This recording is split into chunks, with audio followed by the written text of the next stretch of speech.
हाँ, इसमें जैकल के अतीत की बात है। उसका असली नाम अलेक्जेंडर डुगन, और कैसे वो बना जो आज है। बिल्कुल।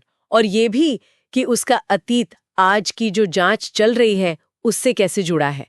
तो चलिए शुरू करते हैं। जरूर। दिलचस्प है कि कैसे एक ब्रिटिश सैनिक का रास्ता यहाँ तक पहुंचा। ये सिर्फ एक कहानी नहीं, एक इंसान के बदलने की दास्तान है। सही कहा। तो शुरुआत होती है 2013 अफगानिस्तान से। अलेक्जेंडर डुगन ब्रिटिश सेना का स्नाइपर। हाँ, अपने स्पॉटर गैरी के साथ किसी बात पर उनकी बहस चल रही है, धैर्य रखने को लेकर। और फिर एक मिशन है तालिबान परिसर पर। उनकी गाड़ियों के नाम भी बड़े अजीब हैं, फैंटम और जैकल। हाँ, ये जैकल नाम बाद में बहुत मायने रखता है। फिर कहानी साइप्रस जाती है। टीम छुट्टी पर है। हाँ, जश्न का माहौल है, लेकिन तभी एक अजनबी आता है और वो डुगन और गैरी को पैसों के बदले किसी को मारने का ऑफर देता है। अजीब बात है, टीम ने मना कर दिया। टीम ने तो मना कर दिया, हाँ, लेकिन डुगन के दिमाग में ये बात अटक गई।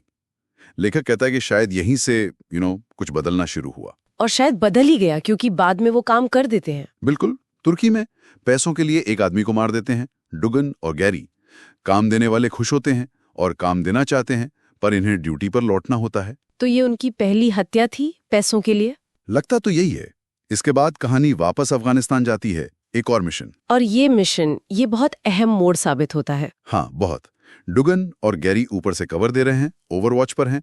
बाकी यूनिट एक घर में घुसती है, लेकिन अंदर तो शादी चल रही होती है। और यूनिट वहां बेगुनाह लोगों को मार देती है। दर्जनों बच्चे, औरतें, सब। एक नरसंहार।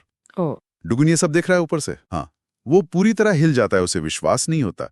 टीम लीडर कहता है, इस बात को दबा दो, यहीं खत्म करो। लेकिन डुगन पर इसका असर बहुत गहरा होता है। इतना गहरा कि बाद में जब यूनिट निकल रही होती है, डुगन एक रिमोट कंट्रोल्ड बॉम्ब से अपनी पूरी यूनिट को उड़ा देता है। क्या, पूरी यूनिट को? हाँ, सिवाय गैरी के।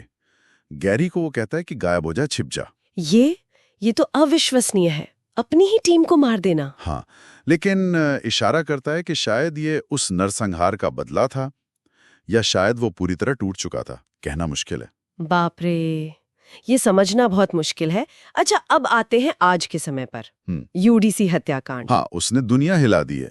और फिर वो दूसरा शूटर, उसका मैनिफेस्टो, उससे यूडीसी के इरादों पर ही सवाल उठ गए हैं। इसी बीच MI6 क्या कर रही है? MI6 जैकल का जो ईफिट बना था, उससे डुगन की पहचान कर लेती है। अलेक्जेंडर डुगन मिल गया आखिर। लेकिन उसकी फाइल की कहाँ? यही पेच है। उसकी फाइल मिलती है, पर वो स्ट्रैप 2 मार्क्ड है। स्ट्रैप 2 मतलब टॉप सीक्रेट, अति गोपनीय सरकारी दस्तावेज, और उसमें से बहुत सारी जानकारी हटाई हुई है। भारी संपादन। और फाइल में लिखा क्या है? फाइल कहती है डुगन अफगानिस्तान में मारा गया था, IED ब्लास्ट में। अच्छा, तो ये स्ट्रैप 2 और ये हटाई गई जानकारी, मतलब साफ है कि सरकार को छुपा रही है। बिल्कुल। या तो वो अफगानिस्तान वाला नरसंहार, या शायद कुछ और। और बियांका, वो क्या कर रही है? बियांका इसी के पीछे है। वो विदेश सचिव से डुगन की फाइल का एक्सेस ले लेती है, पर उसे NDA साइन करना पड़ता है, नॉन डिस्क्लोजर एग्रीमेंट। उसे भी शक है इस IED वाली कहानी पर। हाँ, उसे यकीन नहीं होता। उसे लगता है कुछ गड़बड़ है। और उसकी मुश्किलें कम नहीं हो रही। वो जेल में लैरी से भी मिलती है। हाँ, और वो मुलाकात बहुत अजीब है।